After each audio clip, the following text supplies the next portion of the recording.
মোক আগতে এদিন মাতিছিলে, তেতিয়া মই আমাৰ ইয়ালৈ মন্ত্ৰী বিমল বৰা ডাঙৰীয়া আহিছিলে কাৰণে মই সেই সময়ত থাকিব নোৱাৰিলোঁ। যোৱাকালিও মই খবৰ দিছিলোঁ যে মন্ত্ৰী মহোদয়ে 5 আৰু 6 তাৰিখ দুদিন যদি নাজিৰাত কাৰ্যসূচী লয় মই উপস্থিত থাকিব নোৱাৰিম। কিন্তু মন্ত্ৰী মহোদয়ে কাইলৈ আমাৰ ইয়াত উপস্থিত নাথাকে, আজিয়ে গোটেইখিনি কাম কৰিলে। মোৰ সমষ্টিৰ কেইখনমান বিদ্যালয় নতুনকৈ আমি পুঁজি পাইছোঁ, সেই গতিকে মই আজি ফ্ৰী হৈ গ'লোঁ। মই এতিয়া CID মতামতে অহাকালিলৈ গুৱাহাটীত হাজিৰ হ'ম ৰাতিপুৱা 11 বজাত।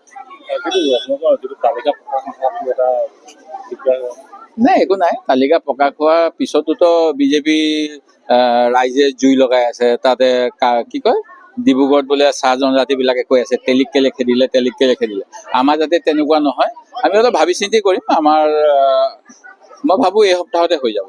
এইটো লোন যিটো কথা উল্লেখ হৈ আছে ডিব্ৰুগড় নদীত যে পৱন সিং ধামিলে যে বাগানবিলাকত পদুম আৰু হাত চলে, কথাটো তেনেকে বৰ মিছাও নহয়, কিন্তু এতিয়া আৰু বহুত কথা হৈছে যে বিৰোধী কোৱা হৈছে যে ঐক্য হ'ব লাগে, একতা হ'ব লাগে। সেই গতিকে গোটেইখিনিকে সাঙুৰিবলৈ যত্ন কৰিছে। এতিয়া কিমান দূৰ আমি কি হ'ব পাৰোঁ ছাকচেছ মই এতিয়া ক'ব নোৱাৰোঁ। আলোচনাৰ পিছতহে এইবিলাক চূড়ান্ত হ'ব। আৰু এতিয়া পদুমটো আহিছে 14 চনৰ পৰা, গতিকে পদুম 10 বছৰলৈ আহিছে। আৰু কিমান দিন থাকিব গেৰাণ্টি নাই। হাতটোতো থাকিবই, আজি নহ'লে কাইলৈও হাত আহিবই, সেইটো আমি চিন্তা কৰা নাই।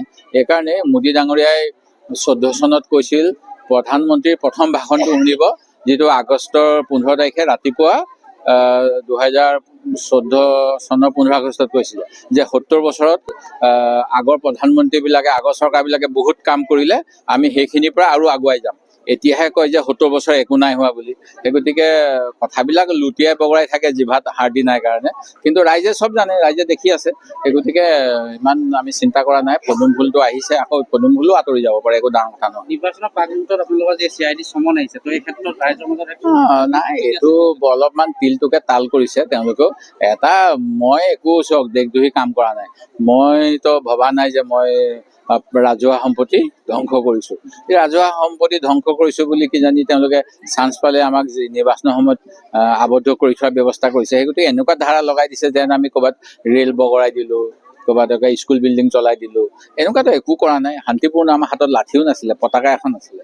তাৰপিছতে এনেকুৱা গোচৰ লগাই দিছে। গতিকে এইবিলাক ষড়যন্ত্ৰ। শদিয়াৰ পৰা ধুবুৰীলৈ, বৰাকৰ পৰা ব্ৰহ্মপুত্ৰলৈ সকলোৰে মাজত চিনাকি এটা নাম প্ৰাতঃ টাইম। থলুৱা ভাষা, কৃষ্টি আৰু সত্য বাতৰিৰ আধাৰত প্ৰতিষ্ঠিত খবৰ প্ৰাতঃ টাইমৰ প্ৰতিটো বা বাতৰি পুংখানুপুংখভাৱে চাবলৈ Facebook, YouTube, website, Twitter, Instagram আৰু ব্লগাৰ পেজত লাইক আৰু ফ'ল' কৰক।